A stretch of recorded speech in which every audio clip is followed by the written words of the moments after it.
Makan ulai, buah kau dah. Masak lemak kuning, masak lemak sedap kot jadi lain rasa sedap.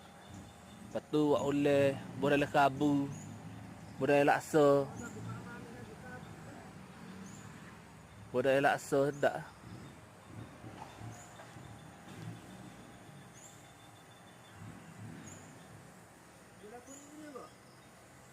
Oh, tu sedap.